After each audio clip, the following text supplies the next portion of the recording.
girl children? I got 3 girls. Wait, 1 second. The challenge is gone. I'll challenge God. Baso bavandaka na ndako basalaka eyono babombaka mbongo na maputa basombi elamba bazalaka esute bakoma bango nyonso na Dubai bango nyonso na Turquie bango nyonso bakoma bata Facebook bata Instagram la oyebi erreur munene mutu akosala na vie na ye kokonseye mwana mwasi. Who are you? Do you even know who you are? Do you even know the whole history of your tribe?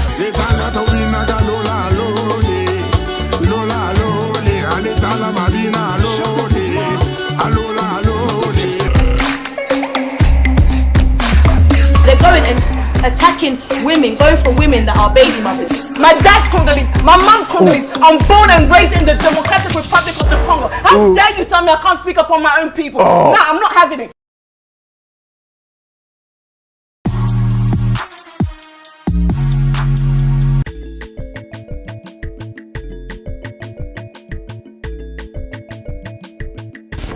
Oui, it's your boy Christian Blaise. Je suis ici à Kinshasa, RDC. Donc ça là comment un peu spécial. Donc tout na bandeko, ba question o to lobaka na solo la bien et to koyeba est-ce que réellement ba Kinois ils réfléchissent la façon comment bandeko bazo loba na émission. Au monde a 30 ans mukie par rapport à qui peut vivre ça passe. $1000. Mais papa na simba mbongo wana ti.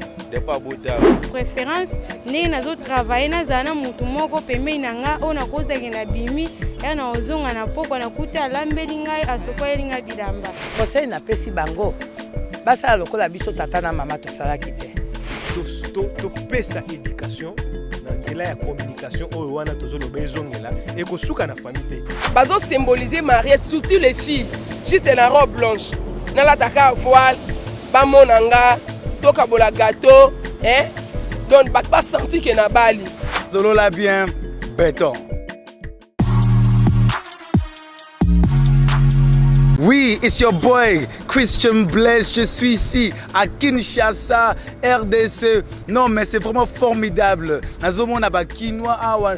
Je veux te dire, Kinshasa, Congo nde elengi. Nazo ibiso que depuis que naza awa.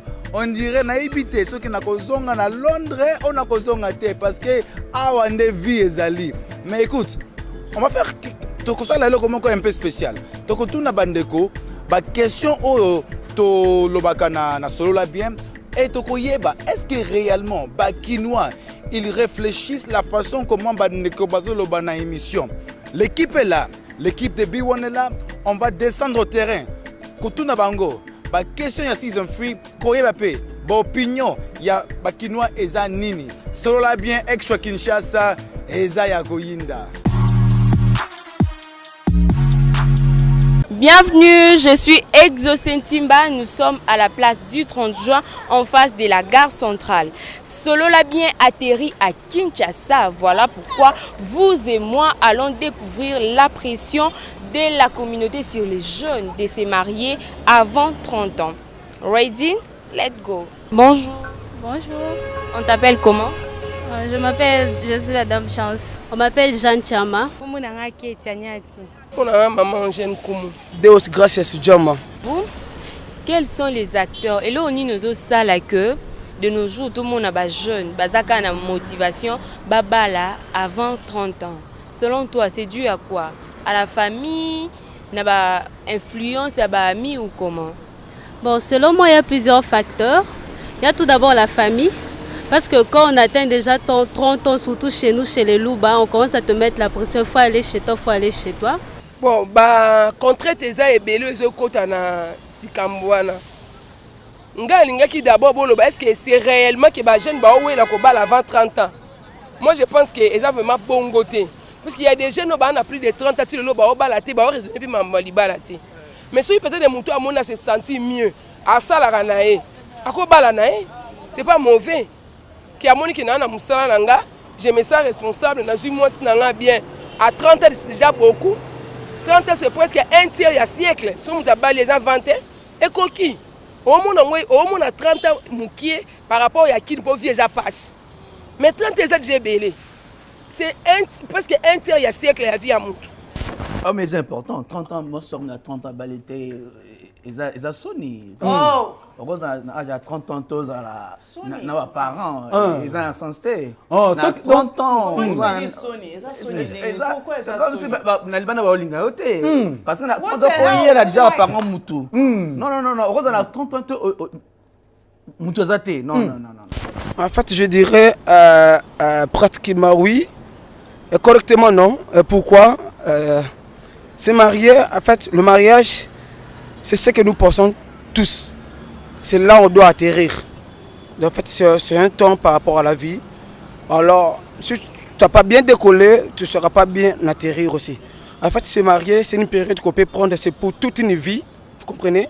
C'est toute une vie. Alors, pour se marier, c'est un acte qu'on doit s'engager avec beaucoup de conscience. Tout d'abord, c'est la famille. La famille, et après, il y a des amis, et il y a aussi la personne même. Parce que si quelqu'un n'a pas envie de se marier, même si la famille pousse à se marier, même les amis, elle ne le fera pas. Mais ce qui pousse souvent les gens, que comme ça devient la compétition, hein, comme vous venez de le dire, c'est l'entourage. Donc, mon ami était déjà marié, moi aussi je profitais pour que j'avais vu des photos, tout comme ça. Donc, l'enviation quoi. Deuxièmement, ça peut être aussi l'entourage des amis. Parce que quand tu vois tes amis, tes copines en train de se marier, tu auras aussi envie de te marier, tu te diras, mais moi aussi mon tour c'est quand. Troisièmement, ça peut être aussi les personnes, les conjoints qui viennent vers nous pour nous demander la main. Quand il vient, tu te dis, il est déjà prêt, je peux aussi aller parce qu'à 30 ans, avec la ménopause, beaucoup de complications, comment je ferais pour avoir d'enfants? Donc, en fait, on ne doit pas confondre les choses et les personnes aussi. Se marier tôt, c'est pas si mauvais aussi. En fait, il faut avoir une conscience. Une conscience pirement grande. En fait, quand on grandit, c'est pas la taille, c'est plus la tête. On doit avoir une certaine conscience. Cet engagement que je vais faire, je vais m'engager. Donc ça doit être un peu pirement un peu grande par rapport à ce que nous faisons. Se marier, c'est pas si mauvais. Mais Bana na kocha pressure pa na basi babala talanga na moni na mona ba jeune fille ba parents na ba batia ba pressure ke OK so silisi classe et le romso ezali ke il faut bala moi na komi ke akomi paniquer ozomona ke na silisi classe déjà ko fona luka mubali okotinda mona akende ko bala donc ventrier moko boye et puis pona koloba te me yo kate papa te me papa zelanan papa tomona ba mama babala bien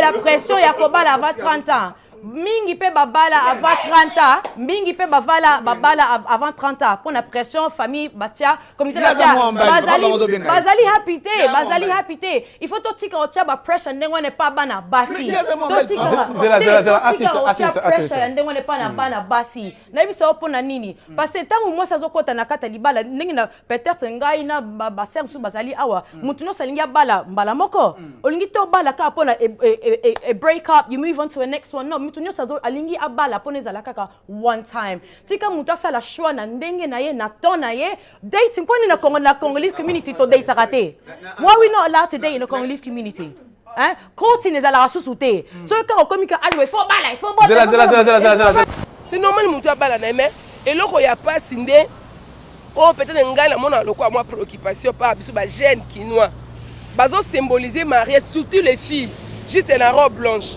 na la taka voile ba monanga toka bola gâteau hein donc pas senti que na bali mais azoye baté libala ngo ezani même mobali azoya ko bala mwasi juste na lati veste na salaka bat baye feti ba lié ba senti que na bali mais au vrai sens le mariage a yebiti na ngote parce que so OK na ba audience publique to na ba tribunal lelo majorité ma bala zo kufa sur des jeunes au moins jeune mon basa une année bakaboni deuxième ba oye ba valeur à libala té libala c'est autre chose que feti à libala libala c'est toute une vie c'est toute une réalité bon ba jeune lelo bazo précipiter pour na obala avant ils a dit à quoi des fois aza mwa musala na ye aozwa mwa mbongo na ye sikoyo aboyi na ye bavi oyo azala na mwasi awa azala na mwasi alingi azala organise azala na mwasi moko oyo akoki kozala na ye babongisa avenir na bango mpo na lobi aboyi na ye baloyenge alingi kaka mbongo na ye moke azozwa azala na mwasi na ye oyo akoki kogere ye aencadre ye bazala na ye ndako moko mpo lobi azala mwasi ya vie na ye azala mama abana na ye. D'abord pour la kobala faut être un homme, faut être une femme. Un garçon, une fille au kobala. C'est ça mon une fille kobala te. Pour bala faut devenir une femme. Pour bala faut devenir homme. Car garçon au kobala te pour yeko simba na ngote. Au moins moi c'est qui libala dimanche alinga kolamba te faut pas qu'il y ait un restaurant. Mon bal nous a gagné à combien? Le quoi yote na fille Nigeria dimanche ba gagner un restaurant, yo lingi mo liaka restaurant chaque dimanche. Mon bal nous a gagné à combien? Ana revenu nini? Oyo lingo me maké na restaurant. Le quoi muninga na dimanche balamba makemba basala ka makemba na frite na sauce yo polinga ndako no dimanche oliaka makemba na frite. Yaza na ona bana te. Revenu na akoza longo 5000 ko yoza de na bana bolia makemba bolia ya combien? Non mo balingi vie à comparaison balingi vie en vie na sali ka po muninga sa yongo ndezo simba te. Mais si vous avez libala na valeur nango libala et vous allez bien. Se marier à temps avant 30 ans l'année de Oloba, selon toi, ils ont garanti que le mariage n'a durer plus longtemps?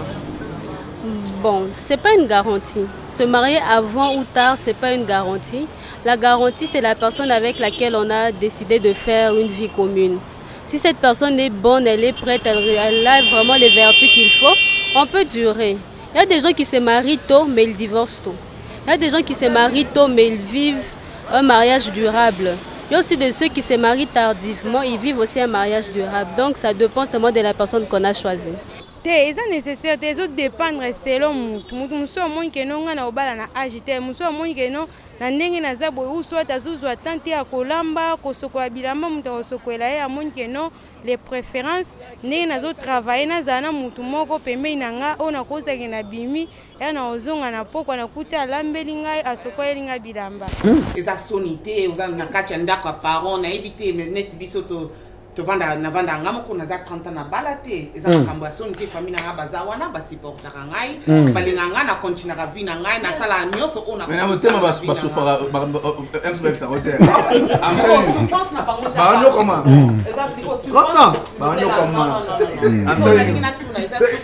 c'est natuna souffrance moi eza siko par rapport à quoi ba melo ba ya momo na biso mbela mona ka été ya momo na mais ebele pe babala non ebele pe bava abala bavant ba ko ça ba 30 ans là ebele to mona bango a na Londres baza ebele o babala avant ba ça ba 30 ans mais est-ce que baza na kimia na kata libala non yango esta te libala ne dirait plus longtemps. Il y a des autres babala un peu plus tard comme là on peut dire mais moi ba oumela tôt pardon ba oumela mingi ko le kabo babala l'avant. Actuellement les jeunes pensent que faut se marier très tôt par rapport ce sont les sentiments hein.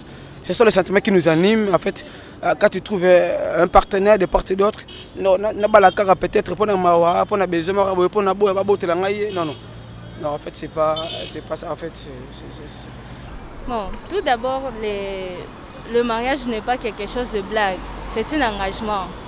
Et il ne faut pas le faire par des sentiments, ou soit parce que ton ami, ou soit quelqu'un était marié, son mariage était comme ça, était cool, tout comme ça. Non, ce n'est pas quelque chose de ça. Après ça, il y a une autre étape. Donc, il faut être responsable et savoir ce que tu peux faire avant de s'engager. Merci. Selon toi, au conseiller Batounine, ils doivent se marier parce que la famille a fait pression, ou soit parce que influence, ou soit parce que le partenaire est prêt, comme tu as dit. Au conseiller Batounine. Bon, selon moi, il ne faut pas suivre la pression, parce que la personne qui ira au mariage, c'est vous. Si vous suivez la pression à gauche, à droite, vous allez vous dire, bon, je me marie pour les amis. Mais la personne que tu veux épouser peut te faire du mal, mais les amis ne seront pas là avec toi. Il faut faire d'abord le bon choix. Tu regardes ton conjoint et s'il est prêt, là vous pouvez vous marier, peu importe ton âge, mais il faut d'abord trouver la personne qu'il faut pour le mariage. Bon, selon la conséquence de la divorce, toujours finira toujours kaka la divorcer. Pourquoi est-ce que écoute un peu moins ça zandoki? Il au mot bon, bah conséquence c'est ça. Si vous écoutez un moins c'est andoki. Bon, selon nga soki mobali kaka alingi mwasi akomeme mpe na nzela bapriere aleki na délivrance bakontinue vi na bango soki ke amoni ke mwasi wana alingaki me soki amoni kaka ke alingi koevite mwasi wana bon eza ya ye nde moto akosala choix ke na leta alibere mwasi wana bien ndenge balibera mutu après aluka nzela nde mosusu. Merci madame. Quand c'est ça me belé en plus et ça peut être belé pour incompatibilité dans les mariages et créer un stress et créer un adultère et créer une infidélité. Ce qui moi c'est mobile basé incompatible qui ba yokanité malgré baba ni kapo mobile a sepel na moi si moi ça me sabaye ba ki mobile a koki nanga bi moi so koki nanga incompatibilité on eza na ba conséquences trop graves néfastes même. Parce que boyoka na moi cité. Boza incompatible bleu mibale comportement simbité. Caractère simbité éducation ils aussi mbaté. Moi so na ko ko décoller na ndako ali bala bala katali kangu na kala. Mobali pe on ya na bala ko apona senta kayo. Na bala ko ka tikala bala mais na sepa na ngana oté. Moi c'est aux aller rester, mobali pas aux aller rester. Donc moi sinon mobali faut ba yoka na balinga na mitema ko ba balana. Ata baza ba pauvre ba aux aller errer. Mais so ba linga niti babani ka poti ka ba balana. Ata ba na mbongo ba aux aller arrêter. Les conséquences, c'est de faire un mauvais choix. C'est en fait moi je vais dire que les conséquences bon, ce qui peut arriver, on va voir le pire de ne pas supporter, c'est supporter les parts d'autres. Vous comprenez? Parce que nous sommes tous les humains. Chacun de nous a ses qualités, chacun de nous a ses défauts aussi. On doit comprendre qui peut faire quoi. Quand je m'engage à une relation, je dois comprendre que mon partenaire peut avoir tel défaut, peut avoir telle qualité. Vous comprenez? Donc, il faut se préparer avant de s'engager. Vous comprenez? Avant de s'engager, donc il faut prendre le temps de se préparer, de se connaître un peu. Celui-ci, c'est mon partenaire, il a tel défaut, il a telle qualité, il doit se supporter de part et d'autre. C'est un peu ça. Donc il faut que déjà partenaire et tout ça avant parce que être au côté de la mariage, c'est tout ça les mauvais choix. Et là on y yaka. Donc tout ça déjà na kata mariage to balani. Mais na se rendre compte qu'il na ça qui choix ma bé ya mobile ya ma bé tout moi ça ma bé. Parce que là on y yaka na kata wana déjà. Et là le bosso je vois c'est la séparation. Vous comprenez? Donc c'est parce que quand on fait un mauvais choix, c'est la séparation dans le divorce hein. Le divorce c'est le plus vite possible qui arrive. Donc ce que j'avais dit auparavant, aussitôt fait, aussitôt défait. Parce qu'on avait fait un mauvais choix. Alors pour faire un choix, il faut prendre le temps, laisser le temps au temps. Donc, comme on dit, tika-temps, on attend. Alors, voilà, tika-temps, on attend. Le Seigneur va nous aider par rapport à tout ça. Conseil n'a pas si bango. Basa lokola biso tata na mama to sala kite. Ne sika ya libala. Yo mwana mwasi. Linga mosungi na yo ndenge omilingi. Tosa mosungi na yo na nyonso ndekisi ya libala. Ebongo yo mobali olobaki te okotika baboti na yo okozwa mosungi osala na libala linga mosungi na yo lokolo milingi parce que azali mikuwa ya mikuwa na yo que ce soit quoi eloko epesaka divorce bolingo soki bolingo ezali entre bino mibale te yango wana ozoyoka te basali libala eumeli te parce que bolingo na kati eza te bolinganaki malamu ekoma na ndako okomi koi yo tata yo mobali yo mama okomi kolakisa bizaleli wana na kifiansai ezalaki te ozalaki kose comporter malamu liboso ya mobali pa alingaki yo ke oyo yangai mwasi nazwi yoyo alobi bolingo na ngai yoyo oyo ngai nalotaki ye na ndoto yoyo me bozosalela bolingo yango te siko mpo bolingo wana eumela bosangisa yango na Yesu bolandaka mateya bokendeke be église po bolingo na bino ekende liboso po séparation ezala lokola ya biso na baboti na bino tosali te.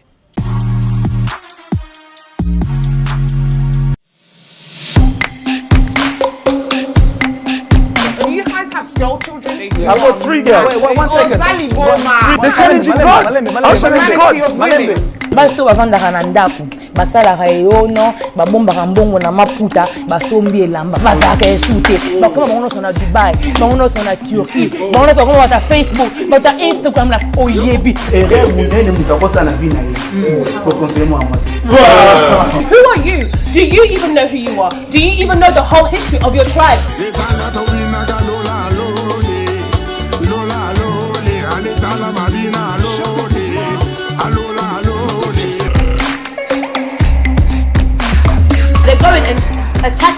women going for women that are baby mothers. My dad's Congolese, my mom's Congolese. I'm born and raised in the Democratic Republic of the Congo. How dare you tell me I can't speak up on my own people? No, I'm not having it.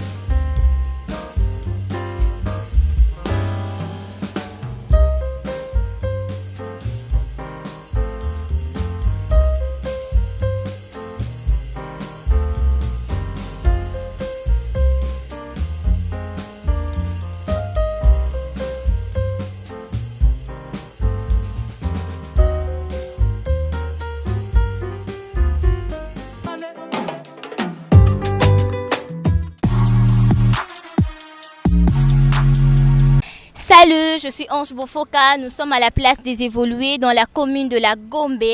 Dans le cadre de notre mission Solo la Bien, ensemble nous allons découvrir le rôle de l'homme et de la femme dans la cellule familiale. Merci. Bonjour papa. Bonjour. Vous allez bien? Oui, ça va bien. Merci. Oui, je m'appelle ingénieur Pascal. Comment on a gloire? Comment on a Bajoko Foura? Juste, est-ce qu'il y a un manque de communication entre les enfants et les parents dans nos foyers? Merci beaucoup. Comme on a monsieur Léonard Chinguiné Kamiji, président fondateur du mouvement APEC, Agir pour l'éveil de la conscience culturelle. Rôle de la communication entre les parents et les bana. D'abord, na lobelo komoko ya mutuya famille ezali esika oyo ya ko conserver culture. Alors culture boko conserver ngo ndenge nini na kosolola. Eloko esali ke communication ezala te. Séparation ya maman na tata. Tango to séparer, maman avani na ndenge na ye, papa avani na ndenge na ye. Yango wana moye communication ezala entre maman na tata na bana ezate. Po na nini to sali séparation. To sali divorce. Na nzela ya divorce, yango wana esali ke communication elekana entre papa na mama te.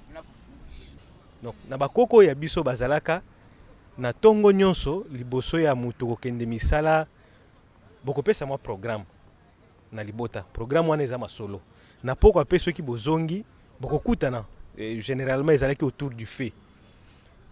Masolo et betami ndenge nini journée lekaki ndenge nini toko tambola lobby omoni bloko wana ezo sala été culture ezala conserver. Exactement ndenge za bongo yango kutunde mené ba délire rebelle na mboka et manque de dialogue wana entre ba papa na ba maman komona na ba foyer misusu bana ba bimi na tongo à lobby le côté akei ka bongo azongi allié ici donc ils n'ont pas vraiment le temps ya kosolola na mwana e bake mwana posa na eza nini azalaka na posa kotanga nini et tout exactement des abongo pe na ba foyer belé bana ba belé basala pe ba peut-être ba section ba misusu ba obligé bango na bandako donc dialogue exactement na posa eloko misusu papa pe aza obligé pe asala mara misusu donc dialogue wana pende sala pe ezala tende yango e mape mara belé donc eza bongo penza ezali mabe mingi tobungi nzela esengeli tozonga na nzela na culture ya biso na biloko mususu bayeli biso ya ba réseaux sociaux ezali malamu toboyi te mais ebungisi oyo ya biso ta ya kosolola na bana tata nanu na mama ta ya kosolola ezali te okomona oyo azongi basa babalani bakoma neti bambanda mutu na mutu akomise na telefone oyo ya ye akosolola na mibali oyo ya libanda akosolola na basi ya libanda donc baninga ya libanda tobungisi culture ya biso en tout cas ezali te pona biso pona ngai esengeli tozongela yango po yango wana nde ko batela lisolo quoi yango nde ko batela culture ya biso. Mais oui, cela dépend d'une famille à une autre. Pour qu'une famille soit stable, qu'il n'y ait pas trop de problèmes, il faudra qu'il y ait un dialogue permanent entre d'abord papa et maman et ensuite entre les enfants. Parce que actuellement, vu l'évolution du monde, la numérisation, l'Internet, S'il y a manque de dialogue dans la famille, en tout cas, les enfants risquent de déraper. Donc, ils auront ce qu'on appelle l'éducation diffuse. Donc, s'il y a les dialogues, les parents, chaque soir, je ne sais pas à quel moment de la journée où les parents sont libres, ils réunissent les enfants autour d'eux pour leur dire que non, voilà, dans le monde, vous devez vous comporter comme ça, voilà, telle chose, il faut être prudent, telle chose, il ne faut pas toucher. Et quand il y a ces dialogues-là, même quand l'enfant quitte le toit conjugal pour aller soit à l'école, pour aller soit jouer ou s'amuser avec les amis, du fait que l'enfant est informé à partir de la maison, l'enfant saura se protéger, l'enfant saura marcher selon l'esprit de son père ou de sa mère pour éviter des problèmes dans la société. Ipona, dialogue ekota entre bangona banana bango. Non, ndenge za bongo eza nango clair. Ndenge za bongo mwana tu azala na posa ya azala na avenir na ye na posa oyo azala aposa koma na vie. Eza te soko boti mwana koza na posa azala docteur. Que il faut un docteur, non peut-être mon azana pour ça azala peut-être mécanicien, azala peut-être agricole, donc on est obligé de dialogue il faut azala vraiment na solo la na maman comme ça peut-être na makambo belé moi na père bando azala ceux qui a vu likambo à s'approcher na maman pour que papa songa kae na peut-être le conseil na likambo nyonso obligatoirement a roya pembe na ya okende pe msikate donc il faut solo la na mwana ko yeba posa na ye pe ko se respecter na mi famille karande zalaka. Merci vraiment beaucoup. Merci. Bonne journée. To pesa éducation na nzela ya communication oyo wana tozoloba ezongela ekosuka na famille te parce que bitando oyo ezosengela ko conserver culture eza ebele tozali na famille d'abord temple ya culture ya liboso ezali mutu omoni ndenge ozali wana ozali temple ya culture ezali oyo nyonso bazoteya yo pour obika na se ya moi ndakisa losambo ndakisa kosala musala ndakisa oyo nyonso ya bomoto. Parce que mutu en réalité azali neti ordinateur ou ezali vide. Donc ba programme oyo bazotia na kati ndezo sala ke ordinateur fonctionner. Donc oyo ba che kati na yo po koma na niveau ya ko interviewer ngai. Ceux qui osala kango lo lenge wana mikolo na mikolo nde tozo benga culture. Donc esengeli to zongela côté ya biloko ya solo makambo ya solo autour d'une table tata mama na bana. Et puis toko suka wana te l'état pe azana responsabilité ya makasi. Omoni l'État azana ba biteyelo oyo tozobenga ba école na ba école oyo wana ya ye esengeli akotisa mateya ya solo ya lolenge ya culture ya biso pamba te tozo neti bapaya tobungi nzela. Merci. Merci beaucoup vraiment papa. Merci. Je suis Sarah Niembo en direct du rond-point Willery ici qui est un grand carrefour comme vous le savez bien dans Solo la Bien. Alors nous sommes en train de partager un thème très courant. Nous parlons sur la pédophilie que tout le monde sait ou nous parlons du daddy sugar, du mommy sugar. Nous voyons les jeunes aujourd'hui qui préfèrent les très grands et nous voyons aujourd'hui des vieux qui préfèrent de jeunes. Alors nous allons marcher pour connaître les avis de tout le monde concernant ce sujet. Soyez connectés. Bonjour papa. Hey, bonjour maman. Vous allez bien? Oui, ça va. Est-ce que ton cul est comme Nabino?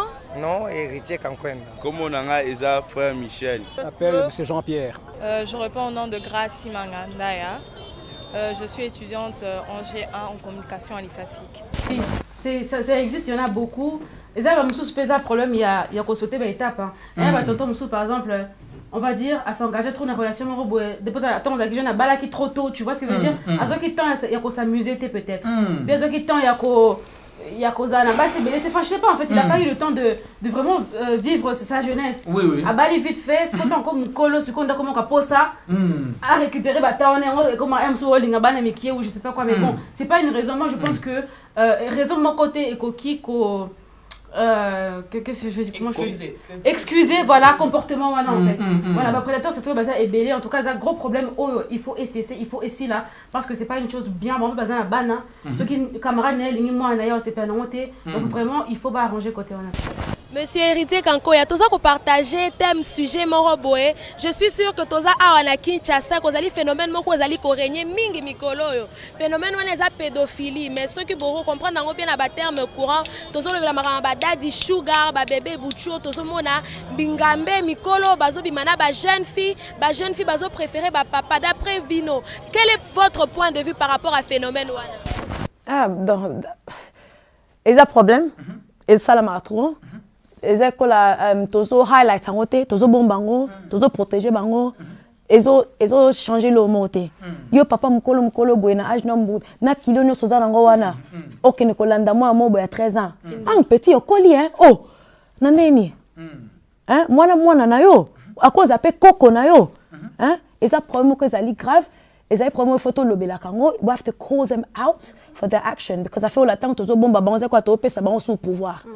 Hein? To pesa bango pouvoir, to pesa bango encouragement au continuer ça makamba ça photo monango. We have to denounce it. Non vraiment phénomène ils ont avait pourquoi? Parce que ils ont battu belé pour besoin vie na bango, besoin kozwa vie na bango et pas ya bana mike.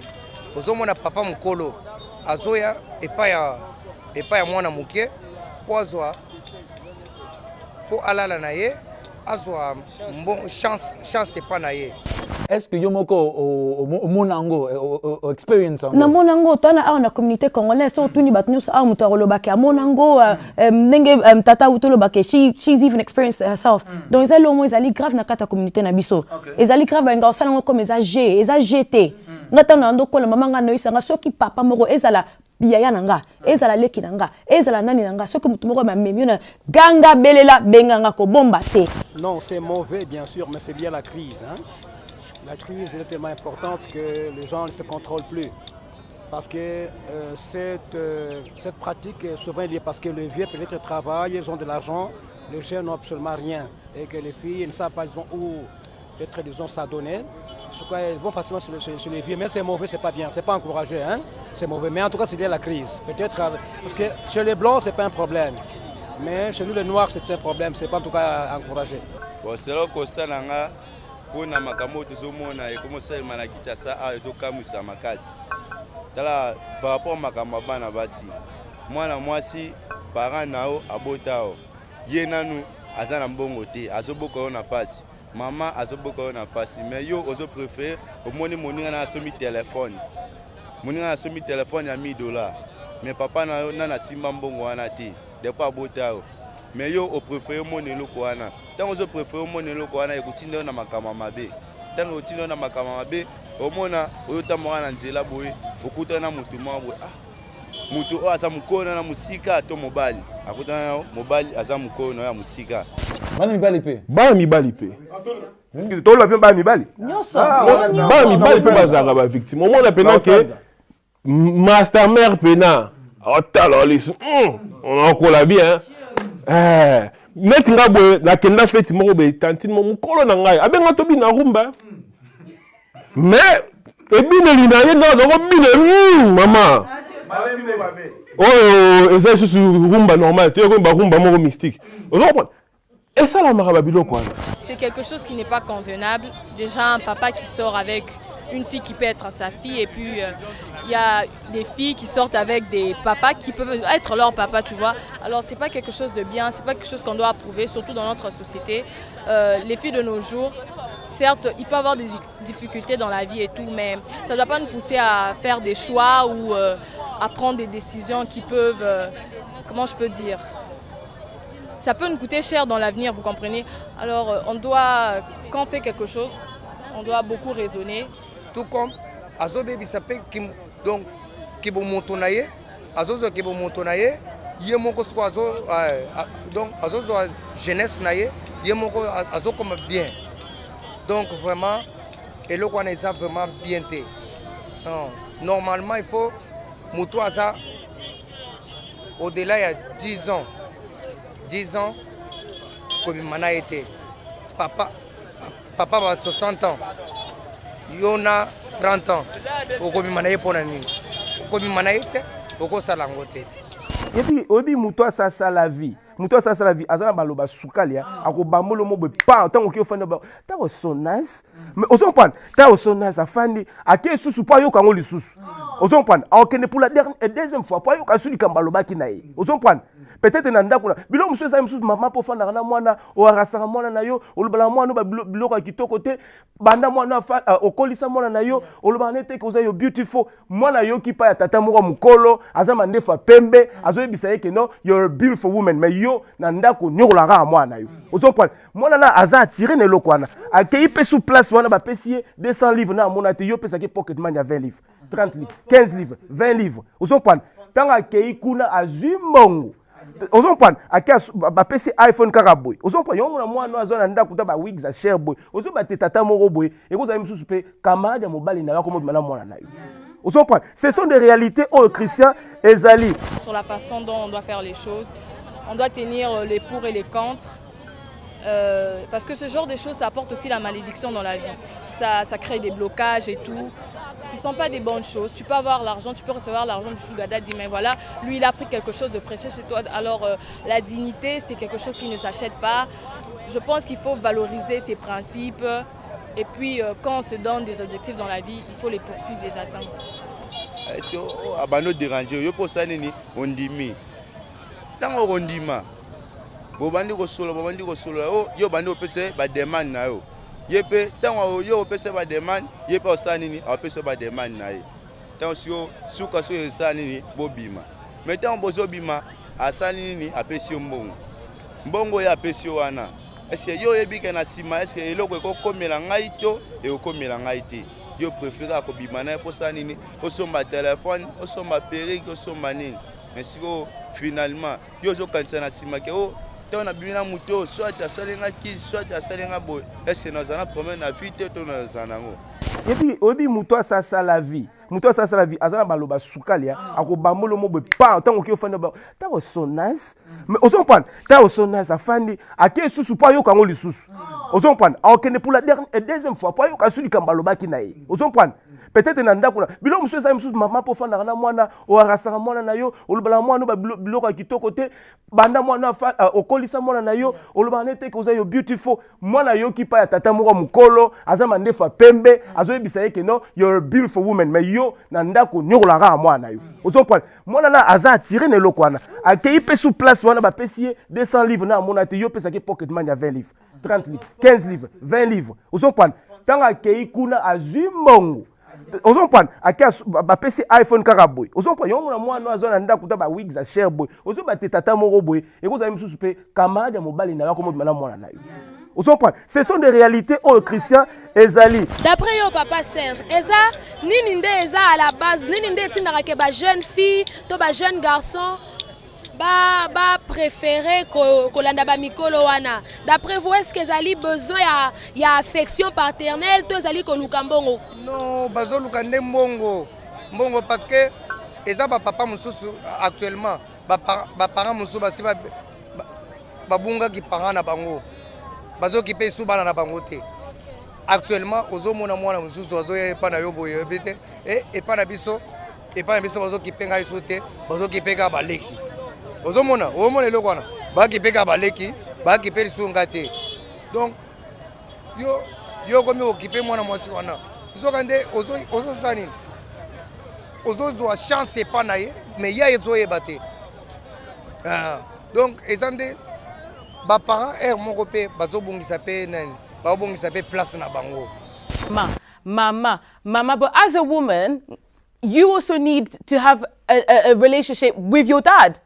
Fathers are very important. You're important in your daughter's life just as much as you are in your son's life. Donc faut contribuer na vie na bana na nyoso ya basi to amibali, il faut la présent financièrement, émotionnellement, all of that is necessary because so many mingi pe ba fiwana bazo zala facilement dragué par des tontons et ça po ba papa na bango bazala ka présent te. So like Sister Diamond said, daddy issues.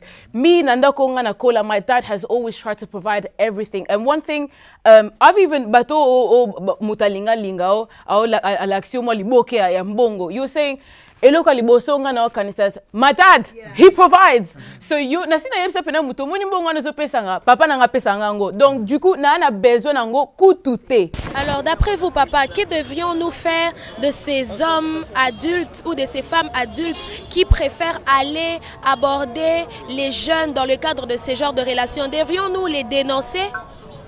Non, d'abord, c'est un problème, disons, de responsabilité d'abord au départ. Hein?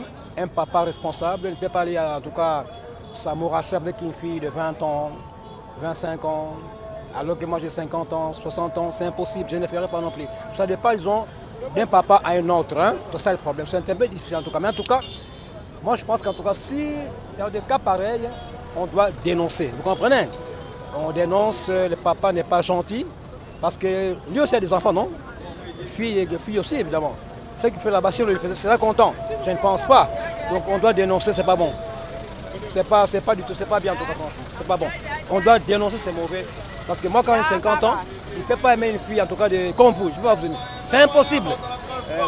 À moins que ça soit lié à la magie, peut-être, hein, d'être, disons, j'ai besoin de beaucoup d'argent, comme on entend parler, vous comprenez? Mais normalement, c'est impossible. Bon, à un moment, na kawana, c'est na kawana. Et ça, problème à dénoncer, parce que mutuye moi na ligné. Yo roti na mutu na makasi te ko kende ko sabo. Si mutu alingi te ya ko sala ngote. Il faut andimi après ya sali yango. Qui n'a pas rapport à makamwana. Madame Grace, alors comment pensez-vous que les familles doivent procéder afin de protéger leurs filles ou leurs fils qui sont dans ces genres de choses? Je pense que le meilleur moyen, c'est d'abord communiquer et puis prier aussi. Parce que d'autres choses, ça peut être spirituel. C'est vraiment spirituel qu'un enfant soit attiré par une personne qui peut être son père. Alors il faut chercher à communiquer avec la fille, savoir le pourquoi. Une fois que vous savez le pourquoi, c'est aussi important d'orienter l'enfant à prier parce que la prière, c'est vraiment important et tout. Et il faut aussi procurer des conseils parce que quand tu procures à quelqu'un des conseils, c'est à lui de voir si oui ou non il peut tenir compte de ses conseils. Alors communiquer, prier pour la personne, lui donner des conseils et puis bon, ne pas trop le culpabiliser pour ça, tu vois. Ce sont des erreurs, on fait tous des erreurs dans la vie. Ah bon, je crois que la première solution d'abord c'est apprendre à l'enfant d'abord le Seigneur. Hein? C'est ça le problème, c'est-à-dire on grandit dans le Seigneur. C'est ça la vraie solution, en tout cas la meilleure. En tout cas, en dehors de ça, je ne vois pas une autre. Parce qu'il y a d'abord, et je vous dis qu'il y a la crise qui est d'abord la cause. Or, la crise, il faut qu'elle soit réservée par, disons, le rétablissement de la situation économique du pays, vous comprenez? Or, ce n'est pas le cas non plus. Donc, la seule voie, la meilleure, c'est faire voir à l'enfant ce que Dieu veut, ce que Dieu ne veut pas. Donc, c'est-à-dire le ramener dans la voie du Seigneur, c'est tout. Bon, d'après moi, c'est ça. Non, vraiment, les parents, il faut les mettre en charge. Pas en charge que non, au bazabana na biso, to batela bango, batangisa bango classe. Bao bazaba mineur, classe de gestes même au fêlé. Bao ya ba mineur. Si même à l'âge de 12 ans, ma classe c'est ça ya au fêlé. Alors, il faut moi à 12 ans pas soyez pas mon moko mon colo, il y a 18 ans. Donc tu ne comprends pas que non les amabé. Non, donc les parents tous doivent être vraiment en charge. Ndé banana et pas me coloter. Ceux qui ont papa aussi sentir que non, n'a pas parents. Mais pourquoi vous avez parents? Pourquoi vous avez parents? Donc, ils ont parents. C'est ça, vous sentir que non, vous avez papa, il y a un bota qui bango. Ce que vous avez que vous avez papa, vous avez un bota bangote.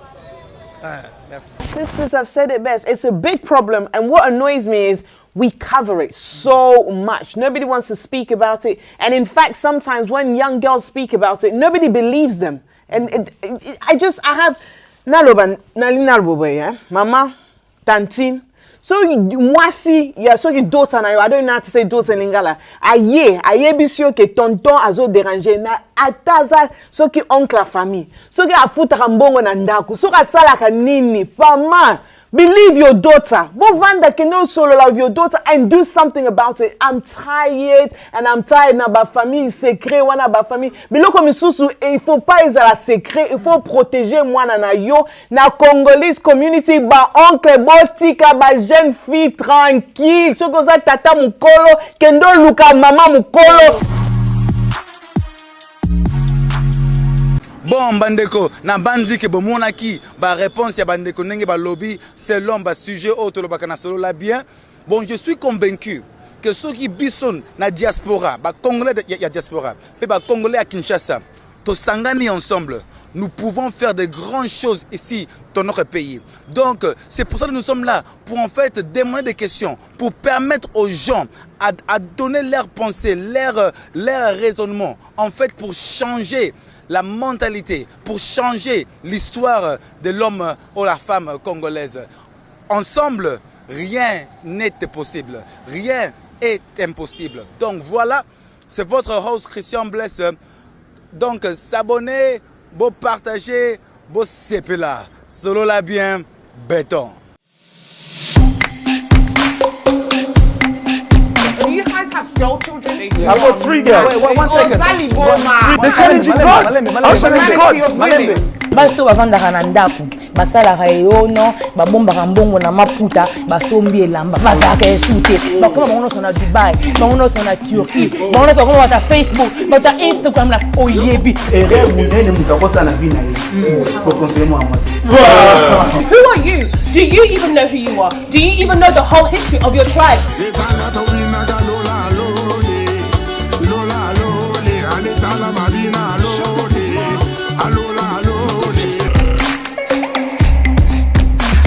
They're going and attacking women, going for women that are baby mothers. My dad's Congolese, my mom's Congolese. I'm born and raised in the Democratic Republic of the Congo. How dare you tell me I can't speak up on my own people? Nah, I'm not having it.